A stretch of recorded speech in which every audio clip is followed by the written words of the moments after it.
So yeah, here's the Burning Yammer episode 2. Welcome, yes, welcome to Burning Yammer, a Japanese retrospective wrestling podcast. Maybe those words aren't going to be in that order, but whatever. That's what we go with. I'm Bert. Japanese retrospective Japanese podcast wrestling. Yeah, it's Yeah. it's kind of like All Japan, where the letters start. All Japan Women's Pro Wrestling, where the letters start to get kind of all women's Japan's pro wrestling, all wrestling Japan's pro women. I don't know. Giant Baba wasn't great with names. No. Definitely needed the hand of branding. Yeah. I'm Bert. I'm Anthony. Yes, you're Anthony, and I'm Bert. And today, well, we didn't watch it today. I'm ruining the immersion. We just watched it moments before. We literally Um, are watching it as like we're commenting right after we watch each match legally on our versions of the AJWPW Classics number 37, Women's Classics number 37 from January 4th, 1990 in Korakuen Hall. Korakuen. it's I'll get Korakuen Hall? into it a little bit later. Yeah, Kurgan. Uh, Korakuen. One thing, like, I'm very glad that this exists because this is, as we'll get into later, Mm-hmm. as best of a chronological order that we can Yes. find a lot of, like, Joshi women's wrestling history because I'm going to tell you a big secret. They didn't keep up much with the continuity. Yeah. Yeah. Uh, so like a lot of this history right here is kind of lost to the sands of time Mm-hmm. because no one was keeping records. Like it wasn't like the All Japan's men's division, which like you can trace that back pretty far and have like a pretty good idea of like championship lineage, who was facing who was in the main event, who was headlining this. In the women's thing, it was literally just, yeah, go out there and do it, I guess. You Yeah, bunch of broads. I get the house show sense of like, we're gonna go put on a show for people who really cares about what like the pomp and circumstance. You're just gonna put on a show, so we give all the paying. You make a little girl scream, and then we move on to the next place, or we do it again next month or next week, whatever. Um, Yeah, but and I mean, yeah, at the Kurikan Hall, which is like just one of the, it's similar to like the Cow Palace hmm or God, the they've egg dome. changed names. Well, I mean, over here in America, I'm thinking of analogous things like Oh, okay. there's the Cow Palace, the Omni. The Silver Dome They've changed. brother. Yeah, no. I love that Uh, gag. Anyway. classic like wrestling venues that have like housed like tons of history of this great sport. And Kurikan Hall is one of those that has a very rich and storied history with hmm Japanese professional wrestling, and so I love that we're here. So I it's kind of like love the the what's the ECW one, the fucking the bingo yeah, hall. the Bingo Hall. I forget what it's called. It's in my head somewhere. Oh, the Hammerstein Ballroom. Yeah, Hammerstein Ballroom, right? So like, yeah, that's like you think of. I mean, I'm sure there are many ballroom dancers who are kind of upset that the Hammerstein Ballroom is considered like a wrestling mecca type place, but like that's what it's associated with. They should I really mean, call it the I'm not Hammerstein gonna. Wrestling Room, you I know. mean, I'm not gonna lie. I love the way the Hammerstein Ballroom Oh yeah, looks as I far love as it. a wrestling venue. Yeah, it's It's so excellent. different, and like anytime I'm watching old Japanese wrestling, I can instantly tell if we're in Kurikan Hall, Yeah, and I love that it has that feel. yeah. It has these kind of like elevated stands, like Hmm. bleachers, but they're like staggered, and then it has the railings and the camera work is kind of interesting on this. We're not really getting into the show yet, but the camera work is interesting because they kind of do like interesting like floating reverse shots, and then they go back. There's a lot of like, oh, it's kind of like camera shots you would not see in American No, wrestling. yeah, and like one of the things, there's literally a camera shot going from between the bottom and the second rope, like Hmm. pointing almost up at a 45-degree angle, and I was like, wow, that's interesting. I would love that. Love to see more of that. Well, in a Joshi match, that sounds kind of like Well, it did. Mm, but I don't think uh, there was like, especially in comparison to women's wrestling shots. There wasn't really much of any of that. I don't think really any of the women on this show were ever like overtly sexualized. sexualized in any way, ever. No. Um, So, do you know like a little bit of like the Joshi like training process? um, What the women go through? so that's kind of like the next thing I wanted to touch on, which I mean, you're asking the question, but kind of our experiences with like what we know about Joshi and stuff like that. And my Mhm. answer is, I know a few names, and I know a very select few wrestlers, mostly for their work in America. And outside of that, uh, I know Joshi's supposed to be good, and outside of Yeah. that, I know like nothing at all. I know they work harder than American women at the time. Goddamn anybody, Yeah, Jesus. yeah. But that was it. That's all I really knew. Um, So, one of the interesting things in Joshi wrestling, like you're familiar with like the young boy system on the men's side, yes. correct?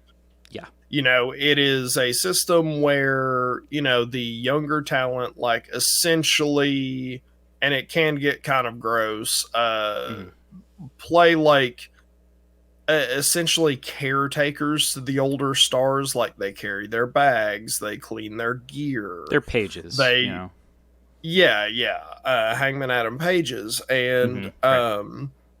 they, you know, were made to like break down the ring and, you know, do a lot of the manual labor as a way of like paying dues. Yeah, and they get thrown Now, around by Minoru Suzuki. oh god, and then yeah, you get murdered in uh you know, the matches that you get put into. Of course. Now the thing is, like, I'm not like, if you take out hazing, Hmm. I think it is a decent enough system to Yeah, introduce someone to the sport of professional wrestling. I agree. And kind of, you know, no one comes in with like a big head or anything. Like, whenever I was training in pro wrestling, like there were several people who like walked in the door first day of training and just literally were like, "Yeah, I already know all this," and like that Yeah. is not the attitude to have. Yeah, of course. Um, So one thing with like they do this with the young boys. mhm. Like whenever you first start off, it is like solid black or white trunks, solid colors, no flare, nothing. Mhm. And you are to work in that environment like, you know, until you have essentially earned the right to have a character. Right. And with the women's Joshi, kind of an oxymoron what I said, but whatever. Eh. With the Joshi wrestlers, another thing that's added is more often than not the you know, young girls. I'm not sure of the actual term. They are made to, you know, wear the singlets at the time, you know, the solid color, you know, white or black singlet. And Right. generally, they were made to have very short hair. You were not allowed to even have hair. Hmm. And I don't know if like the men's side was the same way, but it seemed like it seems like something that is very specific to women's wrestling, where Yeah. like they completely strip down all of your identity, including, you know, your hair, which is like, you know, a big cultural signifier in a lot of cultures in the world. Yeah. And you are made to work as essentially a human piece of clay. So, I think that's kind of uh, interesting. Like, I think the idea of like starting you out. I mean, in American wrestling, this sounds silly, but like of starting you out and saying like, okay, you're not a character. You're not doing character work. We're going to build a foundation of wrestling. And then Mm-hmm. as you go and find your wrestling style and what works, then you can get a character based off of that. I think that's really, I mean, I assume that's what was happening because it's Yeah, and doing like at research on the show and the wrestlers involved, that really seems like the case. They had a very, like, just from seeing where some of these wrestlers went or were at, the development of them is very just fascinating. Like how they came into their own and did their things. mm-hmm. Especially like in a women's division where I don't know the popularity of Joshi at this time, but like Pretty popular. okay, that explains a lot cuz yeah, like uh even in like the mid 2000s when women's wrestling was kind of becoming hotter in America, I don't think that was there as much. Um Mm-hmm. I think the stars that got over on their merits and they made work what they could. And even today, I think that still might be the case. It isn't like the women start from nowhere, and you know what I mean. Like as much Mm-hmm. as I like Sasha Banks, like I think of Sasha Banks as being made when she came in. Yeah. She Well, had star so I power mean, and yeah, yeah. connections. Charlotte Flair, obviously. You know, I mean, Oh people God, hate yeah. Charlotte Flair for that, and I mean, understandably. it's undeserved. I mean, whatever. Sure, I get it. Character wise, I get it. I just mean like, and booking wise, but I mean like they like Charlotte didn't start out as like a first thing foremost wrestler who will learn wrestling moves and not be Charlotte Flair. Like she didn't come Yeah. in as Charlotte Okay, the I get what nobody. you're saying. Yeah, Yeah. and it's interesting. Um, and I'll get into this more when I talk about the individual wrestlers at play. But yeah, I just find that fascinating, and I think maybe like AEW could learn something from that with their women's division. Kind of. I mean, it's hard because they don't really have a developmental system in the same way, but Hmm. like having some stuff on Dark, I think they might kind of be working in some kind of realm that works that way. But you know, because of the way they do Dark and Well, stuff. But they're drawing from like local talent and things like that. perfect.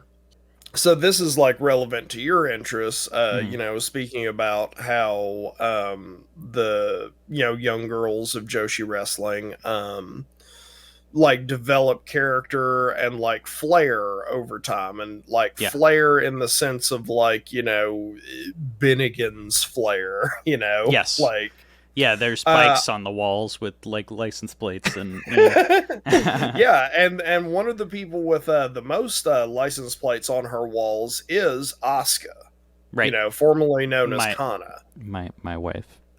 your wife. Okay, Oscar, if you're Um, listening, I love you, but you're not listening, so it's fine. Go on. so Asuka, for example, like when she was wrestling, like she started out in this type of system, Hmm. and you can find her older stuff, and like it is wild to see her in non-colorful like Gear. gear that is like Yep. has all these little bits of like flair and accessories on it.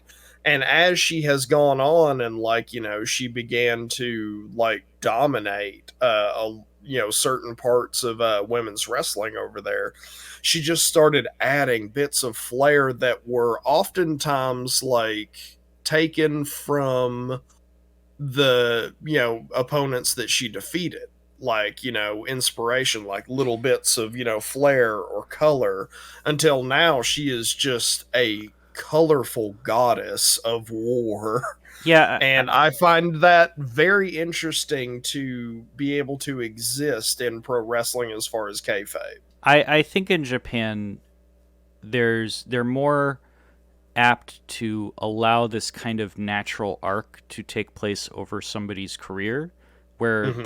they can make decisions of a character based on how their matches go in ring, which is their a lot of times their decisions.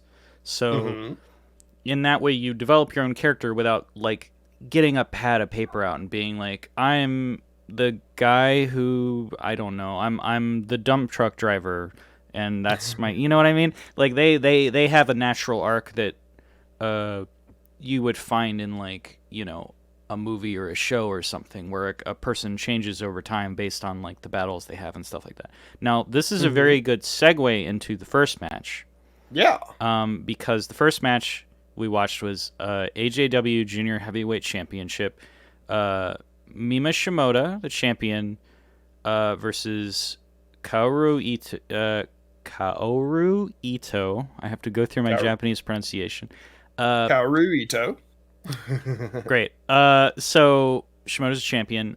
They are both in plain ass singlets. They are very tiny.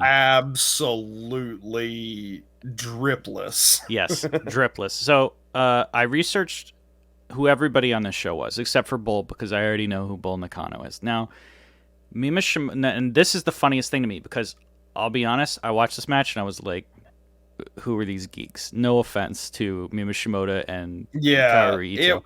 Uh, it was they were simultaneously working as light and as stiff as I've ever yes, seen in a exactly, match. exactly. So, but I start off with the research. Mima Shimoda currently works for CMLL and World Woman Pro Wrestling Diana. And by currently, I mean right now. She is Mm-hmm. still working at 50 years of age. She is most known for the tag team Las Cachorras Orientales, collar tug, with Etsuko Mita, who we'll see later in the show. Okay. But she still works. She's still doing stuff. Um, Hell yes. Kaoru Ito, uh, tiny little girl in this match, unpredictably Mm-hmm. went on to be a large monster heel brawler. Yeah. Black Blizzard, I think she went by, and she became like an Aja Kong type brawler character. It's Really? so funny watching this match because they're just little girls in singlets, just doing stiff Kaoru. slash yes, Kaoru Ito. yes. Like are we talking like built like a brick shit house Yes, or yeah, yep.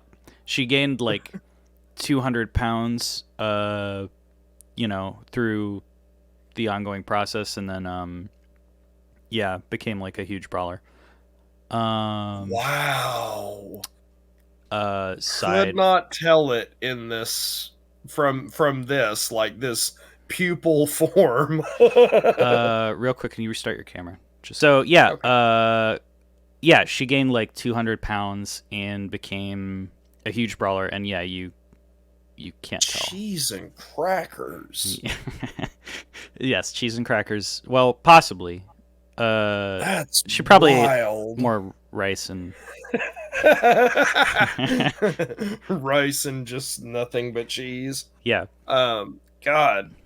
Like honestly, like this match like kind of had me baffled a little bit because it Mm-hmm. seemed like they didn't know what they were doing, but at the same time were just going to go ahead and do it. Yes. And I appreciate the gusto. I absolutely do. Mm-hmm. Uh, but it was also one of the things of like once they kind of figured out a move to do, they just kind of kept doing it.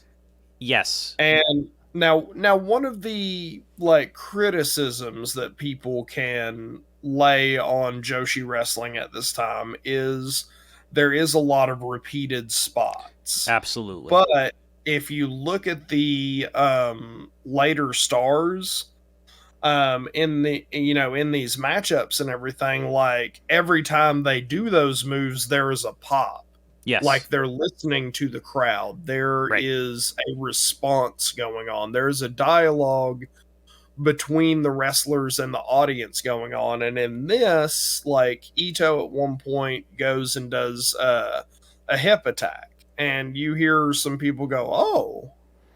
And then it's like she kind of like turns and listens, and then is just like, "Oh, I'll do it again," and Mm-hmm. goes and does it again. Yeah. and again Uh-huh. and I have again. in all caps. Ito calls that the rear view, because there was there's a lot of that. Yeah, I have so Shimoda comes. She's champion. She comes out looking like disgruntled. She looks like unhappy to be in the match, uh, Yeah. which was a little strange. Um, they immediately go into moves, but it looks fake because Shimoda is just not selling, and it's not like she's no selling. She's just not selling. She's getting No. hit, and like you can tell she's supposed to be selling, but she's just not. Like she's just Yeah, kind she of just kind of moving. stands up, Yeah. looks winded, and then, like, at one point, like, Ito knocks her down with an obvious offensive maneuver, and she's selling because this is her comeback spot. Right. And Shimoda just kind of gets up and then starts beating on her again. Yeah, and I have that like it's a fast work rate at least, but and I had at least Ito can sell, and then immediately I'm like, well, she doesn't sell much either, but it's better on a curve. Like the Yeah. selling overall is pretty piss poor in this match, but Ito's slightly better than Shimoda. Shimoda just will not sell. She just will not fall. I mean, she'll fall down and take a bump, but she'll just get back up, or she won't make a face or anything. Like you're supposed to be hurt, and she's just kind of like, okay, Yeah. this is where I fall down. This is where I move. This is where I kind of And you see, flinch. it's You know? very strange because I'm looking at this, Mm-hmm. and I know from my, dipping my toe, I know Shimoda is a big name. Yes. And so to see her in this like primordial form is kind of like, oh, not everyone starts off like as good, I don't think almost like, anybody does, really, if you think about it. But yeah, I mean, there's a lot of like smoke and mirrors and a lot of, the yes. presentation for people. Like, I'm sure if you go back and like, if you manage to find like Adam Cole in his first or second year, it probably Yeah. ain't great. Yeah. But a lot of that like just doesn't exist. And so one of the interesting things with the All Japan Joshi show is like you got to see these people like literally go up the ranks. And Yep. that was like, according to a lot of the fans at the time, that was part of the appeal, Mm-hmm. which you cheered with these people. You saw them like get beat up, but like, have some sort of spark or something. Mm-hmm. And then you get to see them evolve and slowly adding pieces of flair to themselves. They get colorful. They maybe grow their hair out. They maybe spike it straight the fuck up. Mm-hmm. And like that's what kept bringing people back to the Kurikan Hall every time there was a show. Yeah. I have here, there's a close-up camera shot of Shimoda giving Ito a schoolboy, or a schoolgirl, I guess. And or a small, I always get it. No, it's a schoolboy. She goes under and pulls her back, and Ito's head just bounces off the fucking mat. And I'm like, "Oh my god, it's a schoolboy. Just talk." Like I'm like, "Oh god, that sucks." Maybe she did it on purpose, I don't know, but I was like, "Oh god." So it's a bunch of spots where nobody's selling, and they're not like crazy. I mean, some of them are a little better, but most of them are like drop kicks that get no sold. The bum tackles, whatever you fucking call those. You had hip bump, whatever it's called. Hip attack. Hip attack. And Shimoda wins with. Now I want to know if you know what this. It's a double underhook, like you're doing the pedigree, but then you pick them up. They put their legs straight up, and you just fall back. It's a butterfly suplex slam. Okay, I Now, wanted the difference to know. between that and a butterfly suplex, the butterfly suplex, you're actually like flinging them backwards. Whenever you're doing the slam version, that's whenever you both kind of amateur wrestling style, fall to the mat. Like it's an actual move in amateur wrestling slightly, and that's why it has the slam delineation. Okay, I needed to notate this because it happens in almost every match. Like it was very popular. apparently in it Joshi. it was very popular because like at the time, you got to think like it is. Yes, we have the power bombs and stuff, Yes. and things like that, but something that you can safely do, even Hmm. if you don't have much training, it is one of those moves, like, that is just above an arm drag. Yeah, In our wrestling, like the suplex kind of fills that move, or the body slam. I like it. I think it looks really cool when they're upside down with their legs up. And then I think if there was like a delay, it'd look cooler, but it doesn't really matter. I think it looks cool no matter what. Yeah. So, um, but yeah, Shimoda wins with that. It Mm-hmm. happened.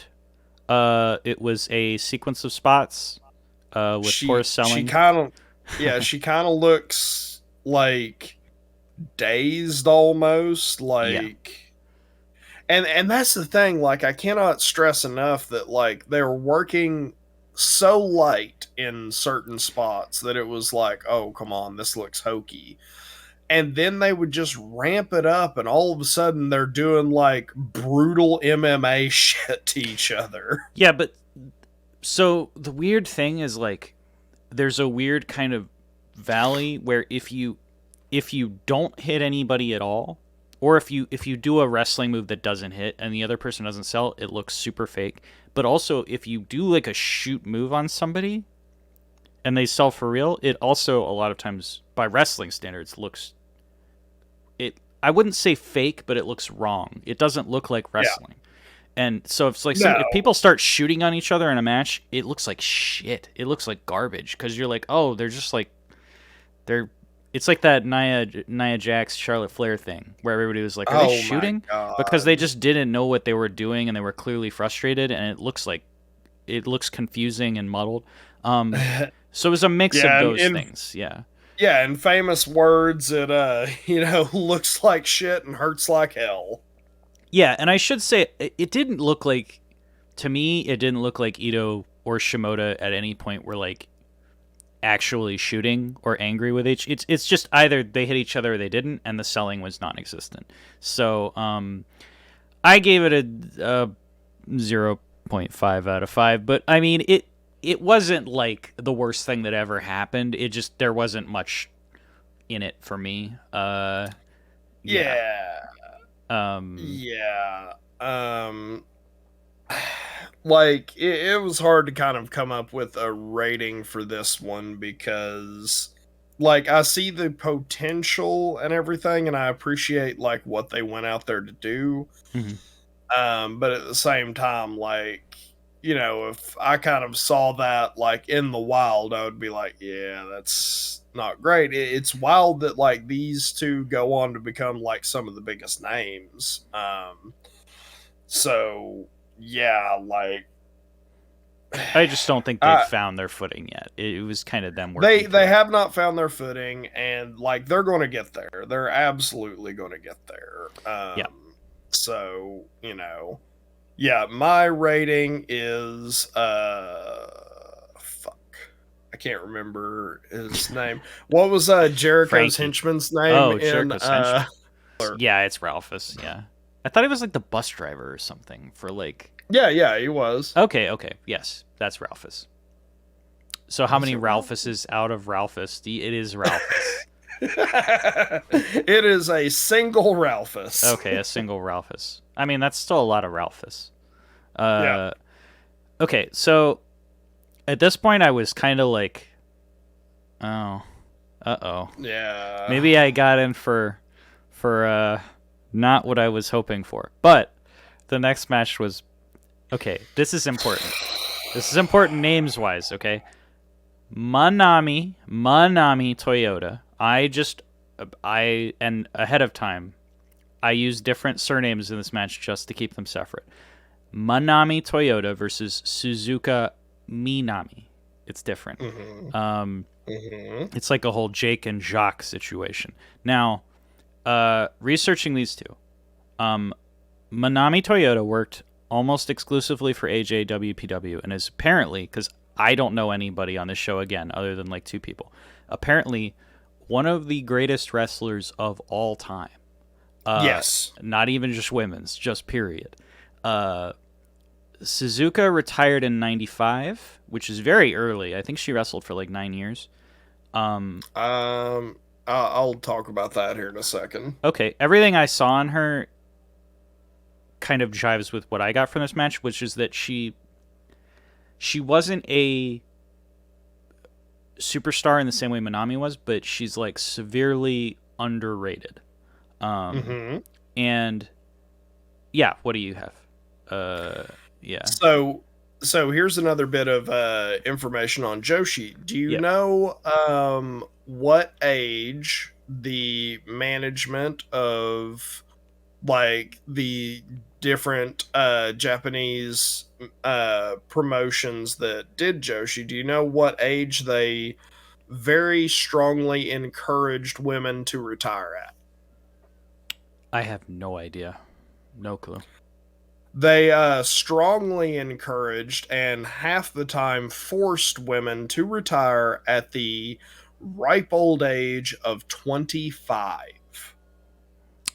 Okay, that's depressing. So, Suzuka Minami Hmm. was one of those people that was most likely highly encouraged or like essentially blacklisted because they're like, no, you're too old. Oh, And so she is most likely one of the unfortunate like casualties in that.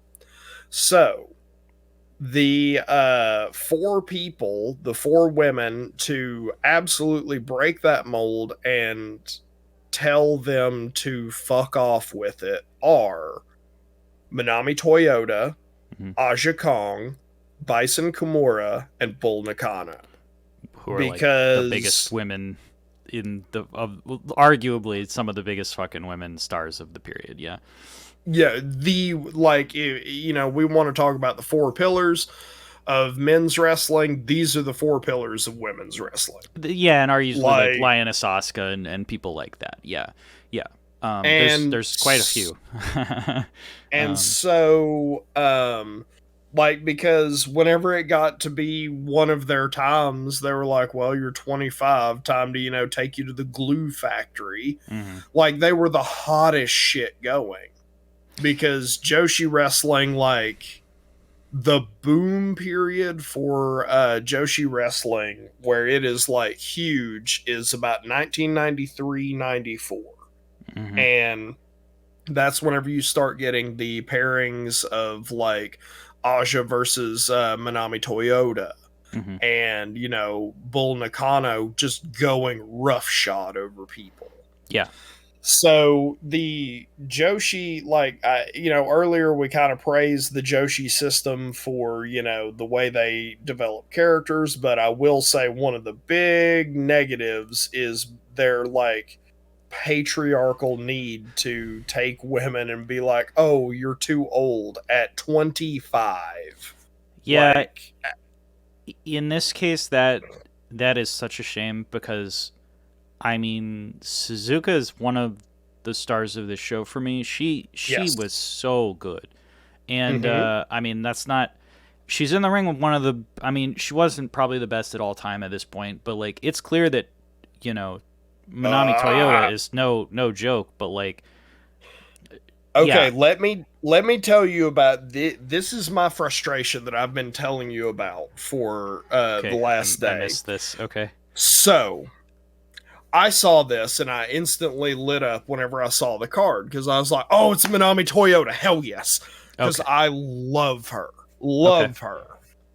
She comes out and I'm like, this doesn't look like Manami Toyota because Manami Toyota has, you know, a look. She has a black singlet, generally with a few bits of flair here and there, and hmm, like that's it. right, And that was her character's way of like embracing being like the new woman, right, like, you know, the new, like, you know, woman on the block essentially.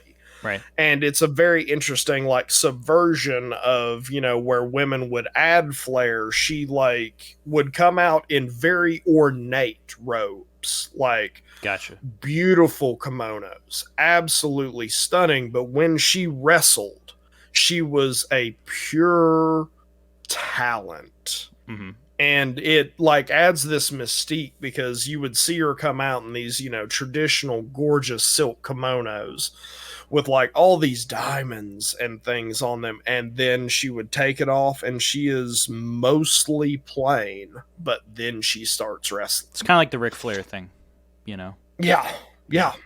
Um, So here's what drove me insane. One, no black singlet. So I was like, okay, No. maybe this is proto. she's in like a Maybe swimsuit, like a one-piece swimsuit looking thing. Yeah.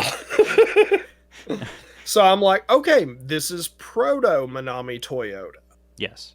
And so I looked and everything and looked at the stats, did a little research. Oh.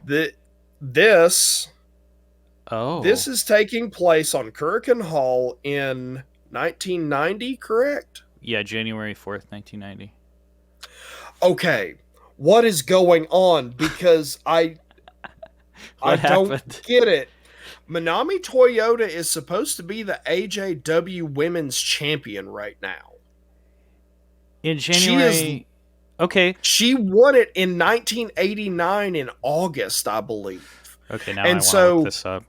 She is supposed to be the champion right now. So I was like, is this Manami Toyota? So I started looking at the card, and someone listed this as Manami Toyota. Oh DA. no. Oh geez. Okay.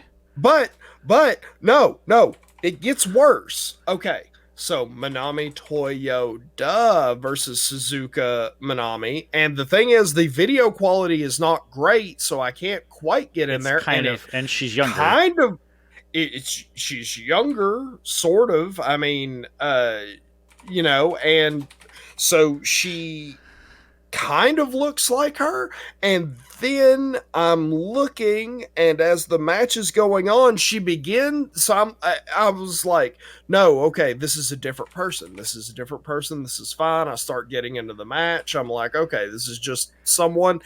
But then she starts doing Manami Toyota spots. And I'm like, is this Manami Toyota? Okay, hold on. I've lost my fucking mind. You didn't get an answer then, probably. No! I need the championship lineage now, and I'm going to look this up live because Yeah, look it up, please. Maybe I'm making a mistake, but it is driving me insane because the thing is, I'm watching it and I'm like, okay, and then Manami Toyota gets whipped to the rope by Suzuka Manami, and she leaps to the top like Manami Toyota. I've never seen any other person leap to the top rope like her. Okay. And I'm like, it was kind of clumsy, but I was like, oh, okay, is this her? And then she does other spots that I'm like, this is Manami Toyota. Okay. But she's supposed to be the AJW champion right now. All right, here's your problem. I got your problem right here. Okay. Okay. Please, my brain is on fire. Yes, AJPW, All Japan Professional Wrestling, All Japan Women's World Wrestling, World Singles Title History, 1937 to present. Okay, fucking number one is Mildred Burke. I'm gonna move on to where we need to be. Okay, 79, 80, 80, 83, 83. This is all title changes and who held it. Okay, so January 29th, 89, Tokyo, Japan, number 36 is Lioness Oscar. She defeated it. She held it before as well, but it was vacated because no, Asuka was supposed to win off of Chigusa Nagayo, but Nagayo was injured in the match, so Asuka refused the title. She wouldn't accept winning it off of an injury. Then she won it after legit beating Chigusa Nagayo. She was also recognized as the unified global champion, defeating the American representative Medusa Maselli on May 6th, 1989 in Yokohama, Japan. Like Alundra Blaze, like Medusa. It says Medusa Michelli. I don't know if it's the same, but I assume it because it's spelled the same way. Now, July 19th, 1989, Lioness Oscar retires, and the title is vacated. Okay. Now, guess what the next one is? Manami Toyota. No. Number 37 is Bull Nakano on January 4th, 1990 in Tokyo, Japan. Defeats Mitsuko Nishiwaki in the tournament final. This last match was for the AJW championship.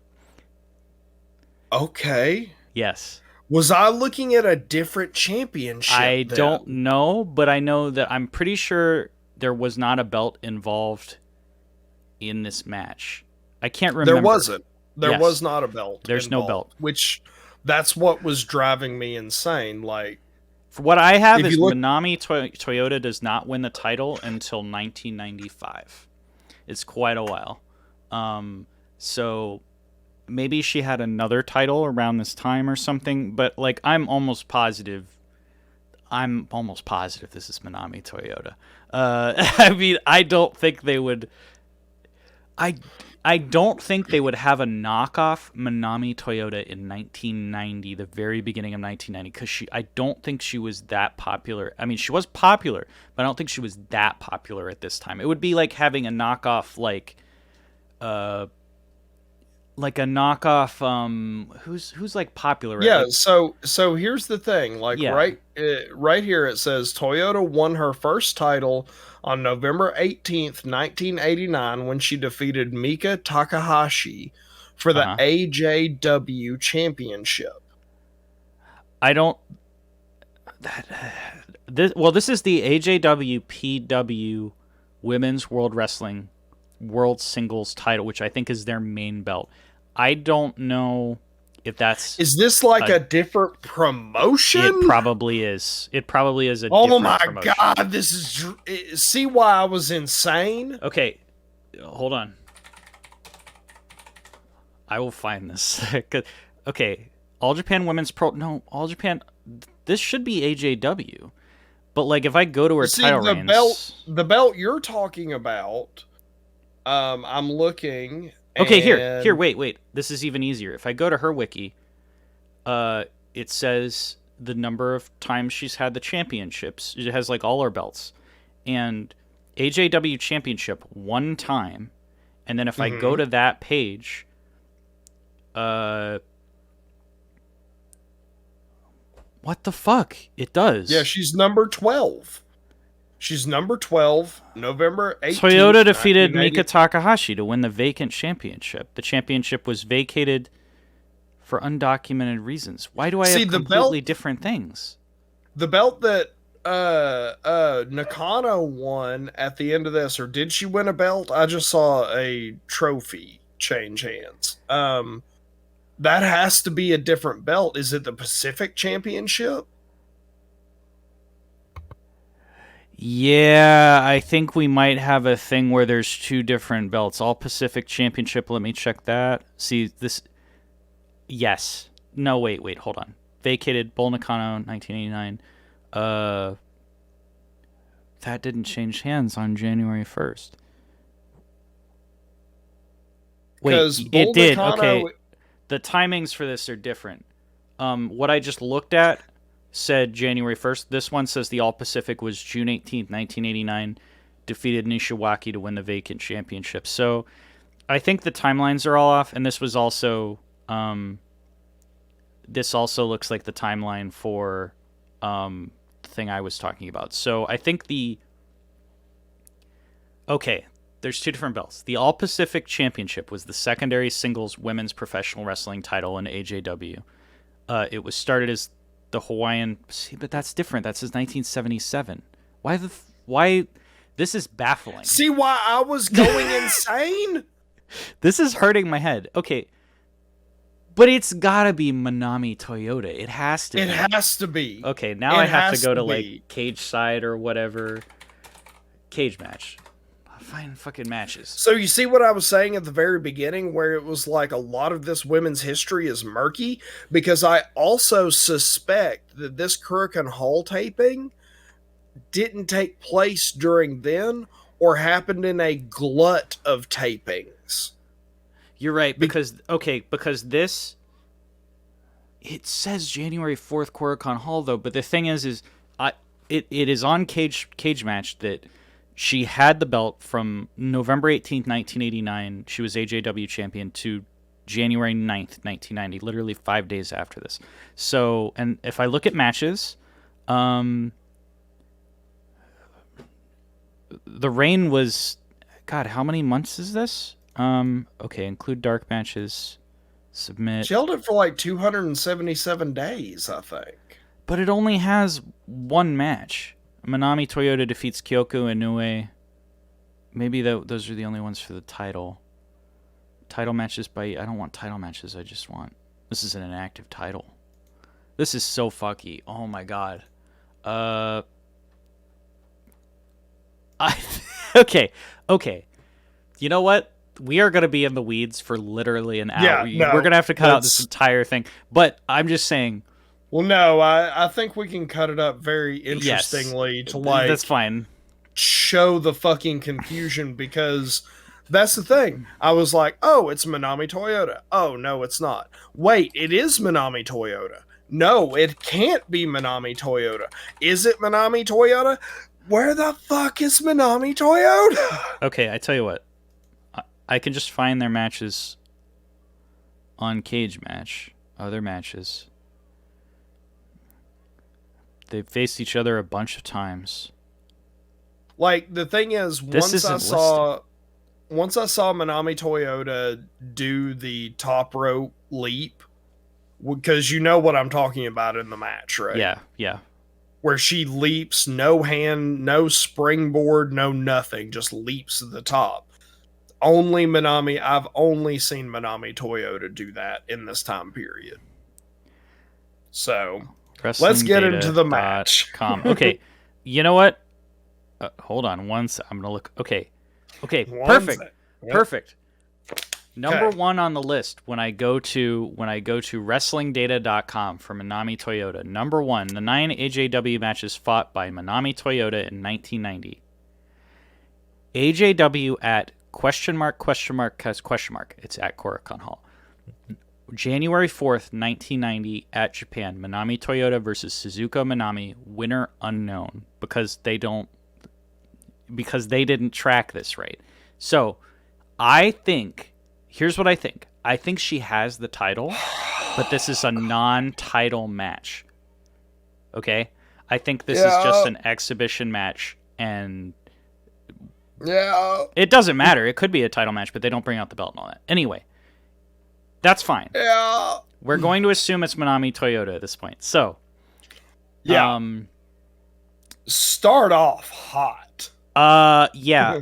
Okay, so I thought I had a funny thing here where I was like, Suzuka comes out in this awesome fucking black ring gear that's like cool, and then she's got like the black and yellow music gear or whatever. She's immediately blindsided by Toyota, and this became a trend for the show. So immediately I'm like, oh, Toyota's the heel? Wait, what? Because that to me is a heel spot. But very quickly I'm like, oh, nope, Toyota's the face. There's no way that Suzuka is the heel. Yeah, they just immediately just go outside to the railing and they go back in, and Toyota whiffs a drop kick, gets taken out again into the railing. It's like 15 seconds, and I'm like, oh my god, whoa. I watched the first match, and I was like, maybe I don't know what I got. Maybe and then we got duped. This shit started happening. I was like, oh, no, wait. This shit's really good. Oh my god. The little girls start scream cheering.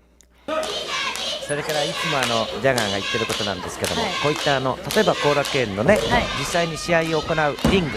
And yes, I'm like, oh, this is so charming. It's so great. Like if you think Bailey's little girl who like follows her at every show is great, it's something else. Just hearing little girls go the entire match. It's really incredible.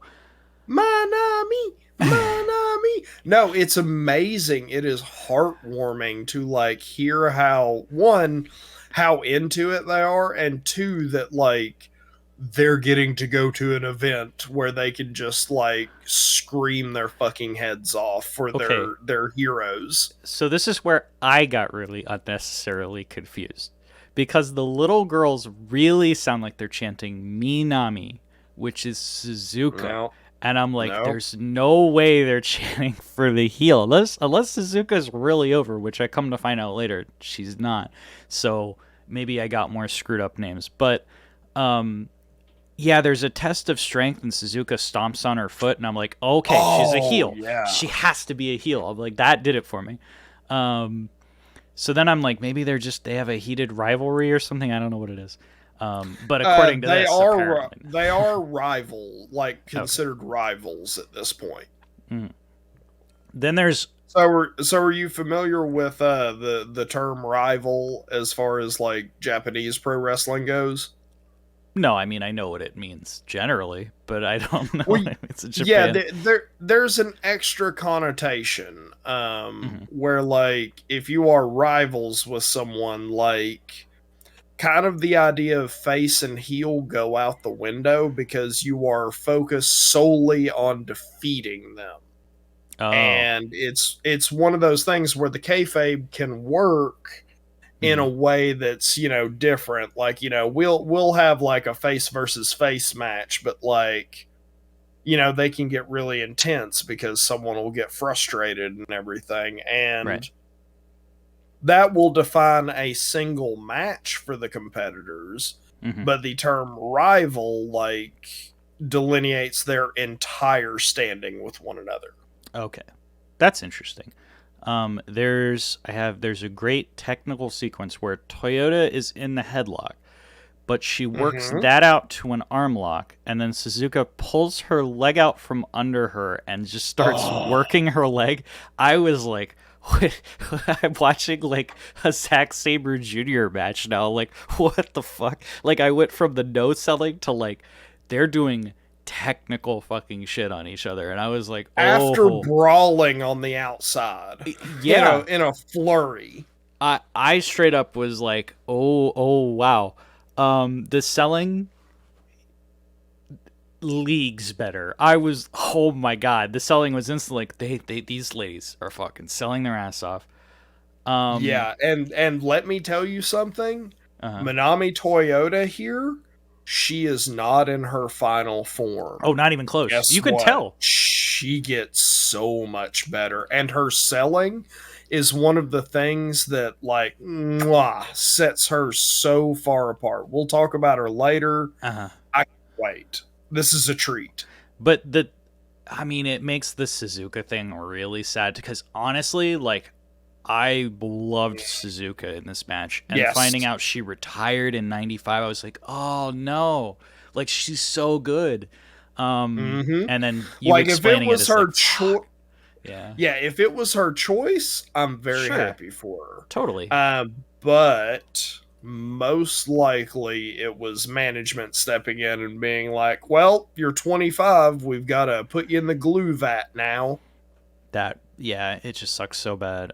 Because the disparate nature of it, because you had like super old people, like at this point in time there was, you know, we saw him just a little bit ago, fucking Giant Baba. Yeah, Giant Baba has no no business place being in wrestling. that ring, Yeah, and he's ancient. He's going to turn to dust, and his arms are going to shrivel off of his body. yeah, And, you know, then he has the gall to make a statement that, yes, women are too old at 25. yeah. Well, you know, antiquated points of view in Japan, I'm sure, as well as America, but Yeah. so oh man, there's these great shotgun drop kicks for a 2 count, and the camera is another close to the ring camera, and it like the ref is facing towards the camera, and the ropes are on the other side, and he gets to 2, and she puts her foot on the rope like behind the camera and the ref still catches it, which is super rare. Like it's very rare Yeah. the ref is not even looking and goes, oh, her foot's on the rope. So I was like, that's interesting. Yeah. Very rare that happens. Yeah. Did you happen to catch the phrases that each of the competitors had on their singlets? Oh, I didn't even notice. No, I noticed it in other matches. Obviously, the tag match. Suzuka on her, cool ass black and yellow singlet, she has a whole bunch of music notes all over it, and it says Harmony. Ooh. And I thought that was super cool. That's cool. And then, in a portent to the future, guess what? Manami Toyota has on her stomach, on her singlet. I can't remember. I have no idea. Alpha. Oh shit. She called her fucking shot. Well, obviously calling prophesizing American Alpha with Chad Gable and yeah. You mean Shorty G? Shorty G, right? Still I believe he was drafted the other day. It is still going on. That man needs to get to AEW post haste. Jesus Christ. Yeah. Anyway, sidetracked. But yes, that's awesome. Oh man, we get the first single leg crab. I love single leg crabs, and boy did I get my fair share in this fucking show. And this is where Toyota started. Oh my god, the selling. I was like, oh, I love this. She's just screaming and clawing, and it was so good.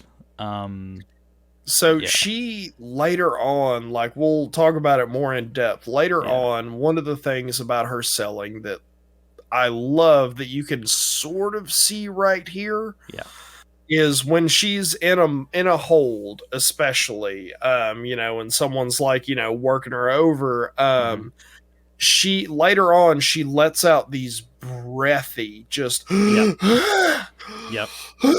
like she is dying. And because that was another thing, whenever I was wondering if this was Manami Toyota, I was listening for the breath, because I was like, if I hear that, it is Manami Toyota 100%.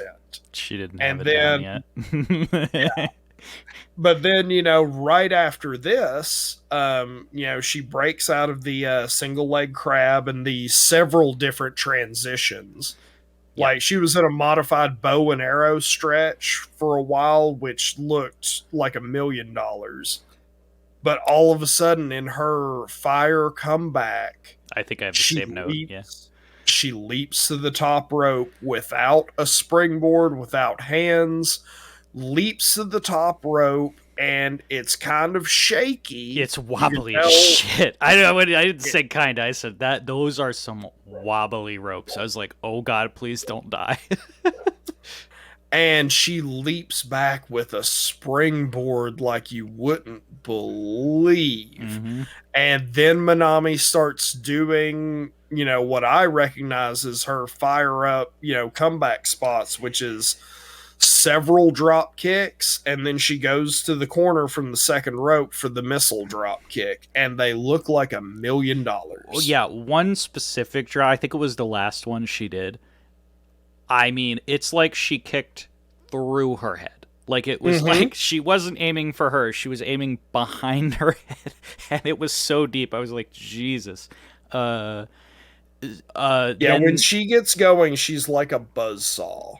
Yeah, then right after that, which it was amazing, Suzuka does this comeback with like this ridiculous underhook backbreaker, and and the pin. Manami does the first of these on the show, which I bring this back. I don't care who brings this back, but she does the slow bridge out of the pin. I love this so much. It's so good. Nobody does this anymore. Maybe Joshi still do it, but it's the best spot. They're pin and they just bridge out. It looks incredible. They don't like when people do that nowadays. They're in like the Northern Lights and they bridge out to transition into a technical thing. It's like part of their reversal kind of. When these women do it, it's like it's all they can do, and then they fall back down and they sell because it was like every ounce of their power. It's so good. It is. And yeah. Manami Toyota she becomes a master at that. So yeah, Suzuka plants her with a top rope splash, but she slow bridges again, and then she eats a perfect plex but kick. I was like, oh my god, it's the perfect plex. I guess maybe, I don't know if Mr. Perfect stole that or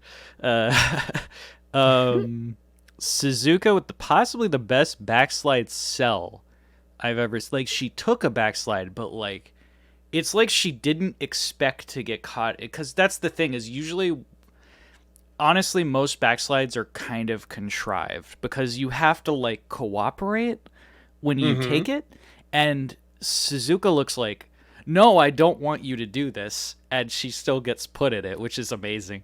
Well, also, if you notice, generally in modern wrestling, like whenever someone goes for the backslide and hooks the other person's arm, you'll see them hook one arm and then kind of look to the other for the other one. And Manami Toyota just straight up, nope, both grabs arms them. hook. Yep. And then she is snatched. Yep. Then she does two tilt-a-whirl backbreakers. Oh my god. I was like, oh. And then there was an absolutely brutal top rope elbow drop. I think this was all Suzuka. I could be wrong. Yeah, it was all Suzuka. Absolutely brutal top rope elbow drop. Looked amazing. But Manami Toyota steals it with a schoolgirl after a missed top rope senton. Wow. Yep. What a match. This was incredibly good. Astonishingly, like, I was not expecting much after the first match, because that was just, I feel like it's not a dark match because it's for a title, but it's like, these are the rookies. It was, seems like, we'll see as the episodes go on. Maybe it goes, here's our beginners, here's our intermediates, here's our top. Yeah, so, and that's fine to have that, but then going into this was like, oh god, this is insane. I was like, maybe I just got two amazing workers. So yeah, I have 4.25 out of 5. It was that good.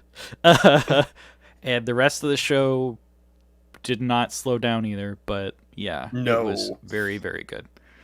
Yeah, I gave this 4 Alphases. Really enjoyed it. It is wild to see the proto stage of Manami Toyota. Like, she becomes the queen of, a lot of Japanese professional wrestling. Like, let me look something up real quick to make sure I'm saying the right thing.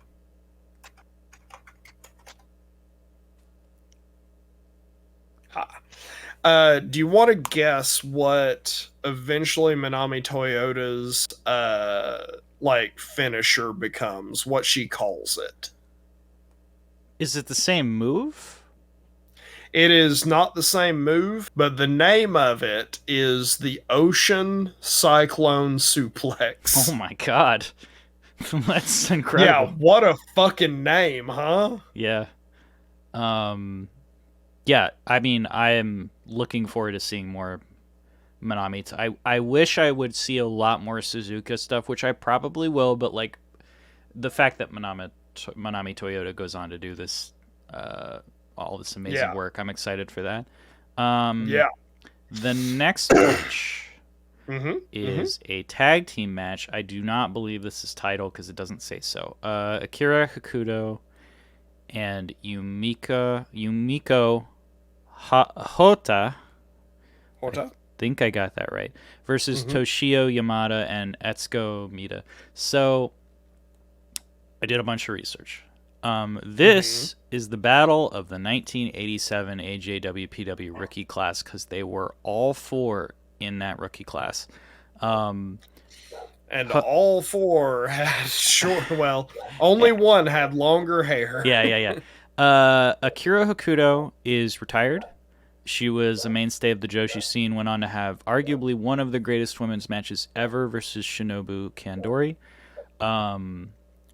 Hotta still occasionally works MMA fights put together with Joshi stars, which I don't know how I feel about that. That sounds a little like... it sounds like let's get the old women together and have them fight for money. I'm not really a fan of that. But, you know, if she wants to do it, whatever, that's up to her. She worked a lot throughout the years. She's like 54 now. Yamada had an extensive Joshi career. She retired in 2004 due to a cervical spinal injury, but she ran a bar after that. So I mean, she's doing fine. Okay.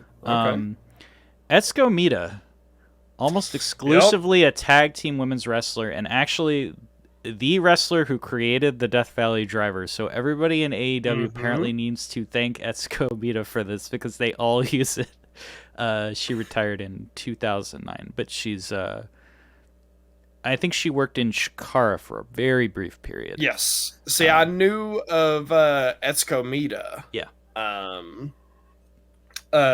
Yeah. And so I knew her, which was good because I had one woman who I knew. I had one reference, and also it helped that she has Mita written on her boots. That does help. Well, so I did want to kind of touch on that because I will say, like, if you ever just watch a wrestling show that, like, in a promotion you've never seen before, it's already kind of hard to remember who people are and keep track. Yes. Because you don't know who anybody is. You don't know the characters. So you're already kind of at a loss. And I will also say, being an American, a white dude, if a bunch of Japanese people are in matches, just from the names... I mean, like last match we had Manami versus Minami. It can become a little like hard to keep track of who is who and remember names because we're not used to those names. Now, I will say in this match, 4 women I never heard of, and they wrestle so distinctively that it was instantly very easy to tell them all apart. Like, yeah, because they all have very specific styles. It's clear who the heels are. Like, almost off the bat. I did have gear. Akira, it comes out in the red band leader outfit. The fucking marching band thing. Yumika Hoda is in the Green Ranger singlet. It's not really green. It's like green and pink. It's pink and blue. I mean, I think as far as her gear, it works, but I was like, I don't like this fucking gear. Oh, yeah. No, terrible color palette. Awful. Mita and Yamada are in the white and red and black singlets, the Dream Orca tag team singlets. Dream Orca. What an amazing tag team name. And yeah, they both say Dream Orca on them. They have their names on the back. So see, the only other Japanese tag team name that I think tops that is the Magical Sugar Rabbits. Ooh, that's Golden Lovers. They're both up there, though. Well, yeah. But yeah, Magical Sugar Rabbits. What the fuck? Is that a Joshi team? That's a Joshi team. That's the magical girl Yuka Sakazaki. And I want to say it's the Littlest Kaiju. I can't remember her name. God damn it. But they're team. They're the Magical Sugar Rabbits, or no, it's a different person. But anyway, that's the tag team that Yuka Sakazaki is in. Cool. And Yuka rules. So, for those who haven't seen it, and also for Anthony, in terms of figuring out if you'll like this match, I have one question for you. How much do you like sleeper holds? Yes. Let me ask you a question. Yes. If we were to turn this match to describe this match as like a musical song, as a song. Oh no. What song would it be? A musical? Do you mean a song from a musical? Or if this match were a band, what would it be called? Oh no. Do you give up? I give up. I'm not REM. Air supply. Oh, air supply. Okay. All right. So I will start out by saying I love sleeper holds. They don't do enough these days, and honestly, I specifically remember One Night Stand, like 2005 or 2006. I don't remember which one. Super Crazy versus Ray. Uh-huh. Super Crazy puts in a sleeper hold, and the whole crowd goes boo because it's ECW. You do flippy spots. You're supposed to flip. You're supposed to do wacky table shit. You don't do sleeper holds. Everybody hates it. But for me, if you throw somebody in the ropes and you come around them and you put them in a sleeper, that's the coolest thing in the whole world. I love yeah. that. Well, no, that's the thing. The sleeper. So I mean, it got that bad reputation because of, like, that was the move that a whole bunch of older wrestlers from the late 80s, early 90s used to do all the fucking time. Like, Roddy Piper would do it, but I would say this, he had showmanship about it whenever he would do it. Like, he'd do it and he'd just have that crazy face like, he's going to sleep. It's about the selling too, because that's the thing. If it's a rest hold, the person by nature is resting and not selling, and it's boring. But and headlocks are just like this. This is why Punk does chin locks in every match, and he makes a big deal out of it, because the thing is he understands a chin lock doesn't have to be a rest hold. It can be a fucking submission. You're not gonna win with it, but the point is you are wearing them down. And if they sell getting worn down and trying to get out of it, it is a move. It is a thing that is happening in the match the crowd can get into. If they just sit there, then it's a transitionary rest hold and it's nothing. So that's when Daniel Bryan and Nick Jackson had their match on Rampage. Probably a good quarter of the match was different submission holds being done to Nick Jackson, who was writhing in pain and just like, oh God, I can't believe this is happening to me. And the crowd was going ooh and ah and oh every time he did, a little bit of hand manipulation. Yeah. I think the big cause for this type of thing is the WWF WWE style of we work 200 something matches a year, more than that, because they do house shows and shit. So we do some spots, we do rest holds in between to call the spots and not overwork ourselves, and then we go home. So it's they pace out things in a very deliberate manner that is supposed to slowly build to whatever happens. But the problem is everything becomes the same, and everybody knows that a headlock, chinlock, sleeper does nothing. So then you diminish certain things. They know that they have a minute to a minute and a half of this is the snack time.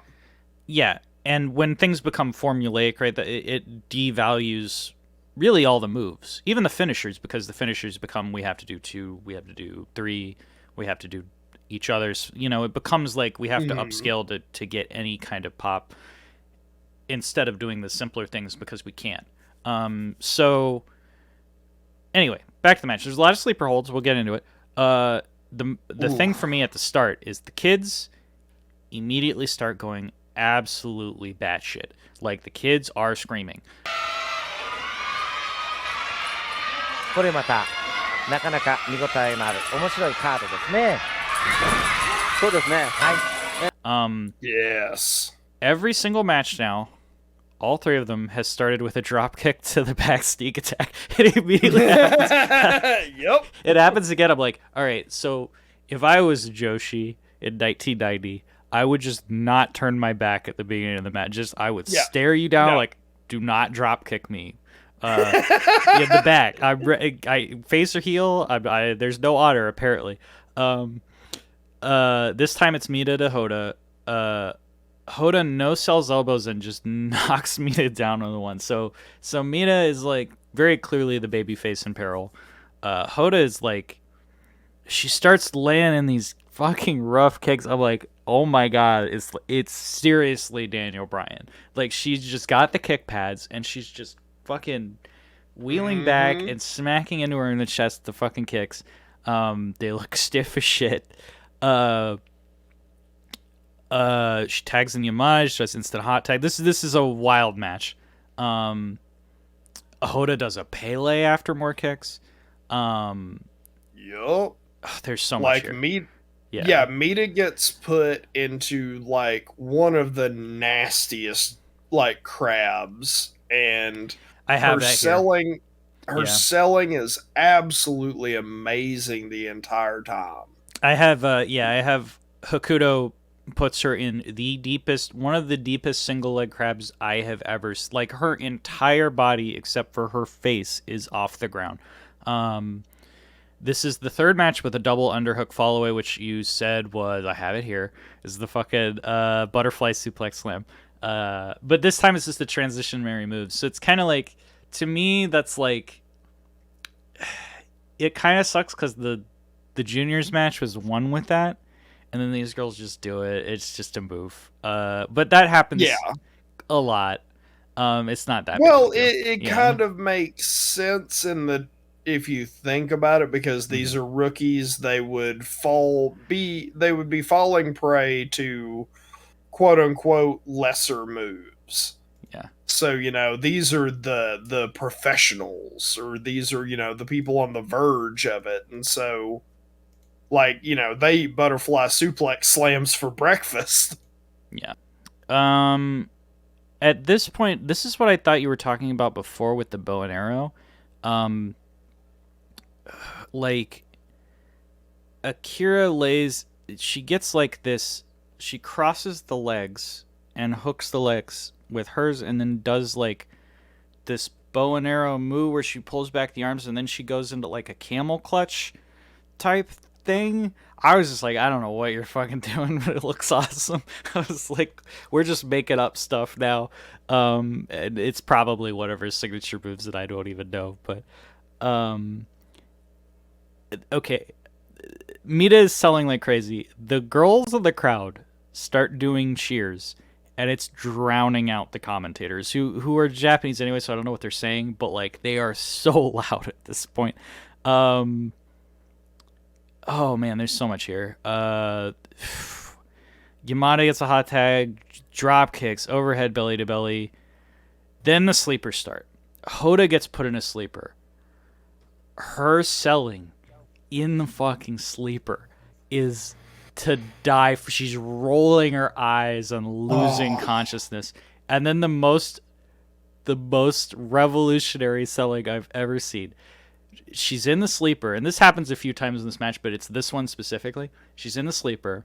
She can't like get her out, or like get her to get knocked out. So she drops the sleeper and she throws her into the ropes, and Hoda goes all the way across the ring, stumbling and fucking flailing, and goes right back into another sleeper. And I'm like, oh my god. And then Hoda gets the ropes on that one, and then she Irish whips her again, tags, and they do a double tag sleeper on her. Amazing. I was like, oh my god, this is incredible. Like, just getting the sleeper over. Hoda is selling. I was dying. And then also, this is about the time where someone handed those little girls like a tambourine or like some bells, because all of a sudden you just hear bells and like dull bells and maybe tambourines. I don't know what the fuck it is, but it's like dull metal noises in rhythm to the match, and I'm like, this fucking rules.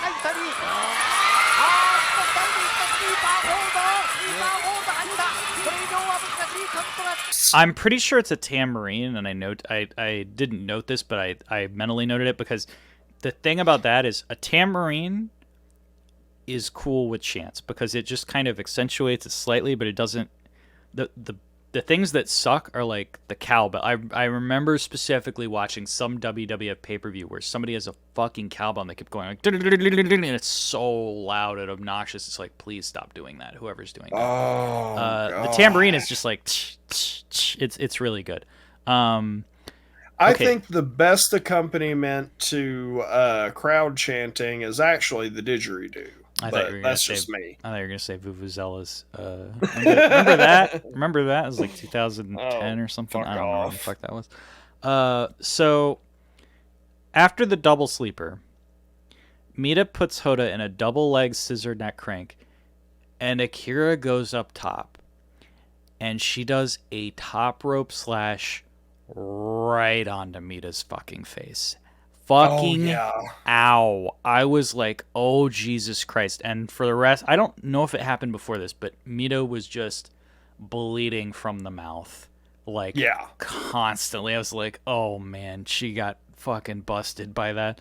Kira gets the tag, and Mita starts slapping. She's, like, wildly slapping at her, just flailing at her, and it's just zero reaction from Akira, and she lays in one slap and just puts her down. More sleepers. There's a very strange sequence here where Hoda has Mita, and because she gets tagged in, like Hoda gets the tag from Akira, gets Mita, and she throws her into her own corner to get the tag.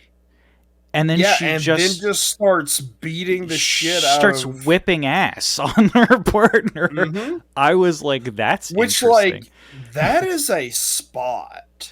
Yeah. Like with more sleepers, no less. So I'm like, it worked out, I guess. It is a reverse hot tag. Yeah. In the fact of, like, can you imagine, like, you know, a baby face in the modern product, you know, comes in like a house on fire, gets a lot of momentum, and then in the middle of it just throws the person, you know, the heel that they're beating to their partner, tags them in, and then just starts continuing. Honestly, that's a getting spot. Somebody over. That's really sick. Yeah. Because like Darby could do that or something that. Or like Cage could do it. Some Hobbs, somebody like that. Wardlow. So after there's a boatload of tags here. There's so many tags. And Mita hits. It is impossible to keep up with this because they are going 100 miles an hour, and they have not stopped. Well, they stop for sleepers, but they don't stop. That's the thing. They're not even. Thing. Yeah, I mean, they're not even stopping. They're still like selling and like fighting with one another. Yeah. Mita hits what I call a chest breaker ? It looks like a back breaker, but it's on the front, and it's like a I don't know what the fuck it's called. Where she like it looks like she's doing like a running bulldog and slams them in. Yeah, is wild. Then a spinning release F5. Way to steal from little girls, Brock, you fucker. Mita sets up Akira for a top rope splash from Yamada, but she moves, and Yamada hits her own partner, Mita, with it, which is like, oh no. I think all the girls are like, no, don't. Oh my god. Akira plants Mita with a top rope shotgun dropkick. Ow. Way to steal from little girls, Daniel Bryan. But please don't do that move anymore. God, please stop. Stop doing that. This was she got that for the pin, the top rope shotgun dropkick. This was wild and woolly, especially for tag team matches in this era. This is just now 1990. Like in America, like who even went like this? Like the Rockers, but they still did not like.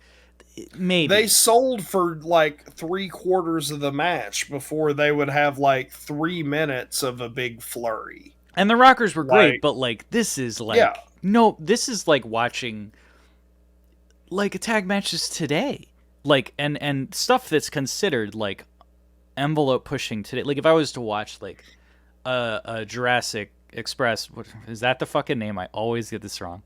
It's Jurassic Express. It's not Jungle Express. Please confirm. Oh my god, now you're gonna gaslight me. Okay. But like when they have a match today. Which one is it, Bert? No, it's Jurassic Express. There you go. Okay, Are good. you sure? I did it. All yeah, right. Great. Now it's on the record. You're gonna be like, it's Jungle Luchas next week. I'm gonna fuck you. Okay, but like it's Jurassic Lucha Party. But like the matches they have, I mean, I wouldn't say it's like Top Flight or something because they didn't do a bunch of crazy flip moves, but the pacing, like you did not have that at this time in America for years at all. Yeah. Like at least until you got into like crazy like TLC. Even then they used gimmicks and stuff. Like this had no gimmicks.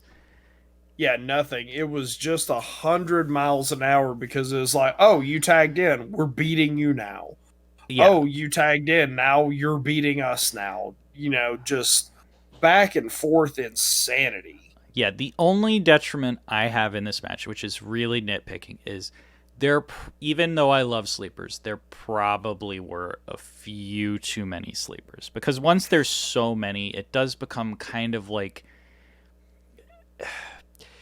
If it's one that gets super sold and then it goes into another one that gets super sold, that's fine. There were a few here and there that were like, we're doing it because it's over. And it's not like...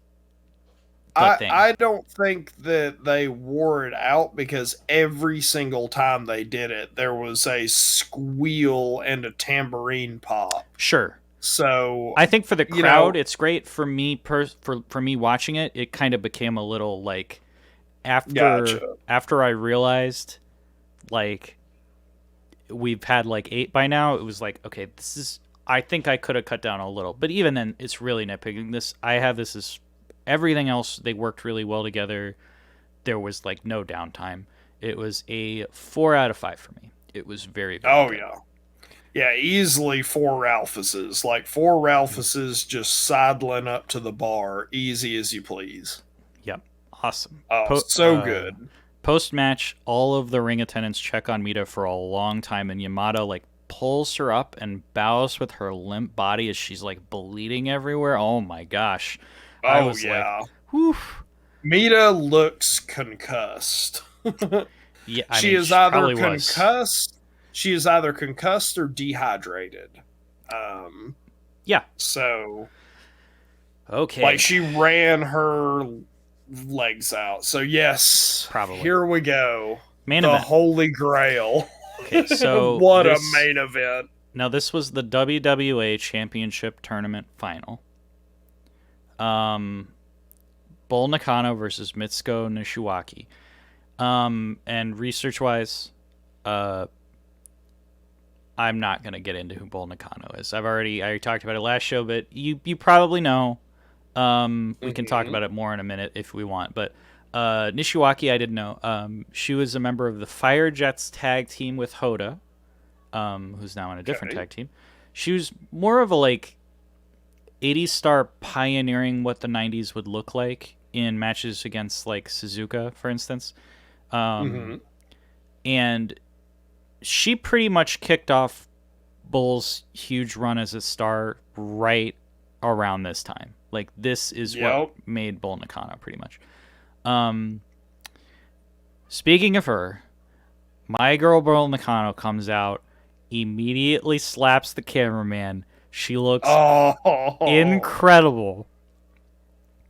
She is full Bull Nakano here. Like, the way she can curl her lip and just sneer in disgust.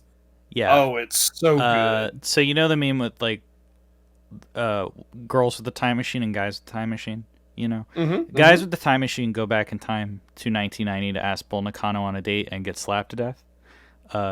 Girls with the time machine also do this as well. because that's just what you do with the time machine. They have like ring girls with bouquets, and Bull Nakano takes the bouquets and immediately just trashes. They're just like, fuck these bouquets. I don't care about them at all. Okay. Does not give a shit. Okay, the way this match starts, I mean, it's not even the match start. Once again. Okay, this is incredible. Nishiwaki gets in the ring. She's in like this green and black gear. She gets in the ring.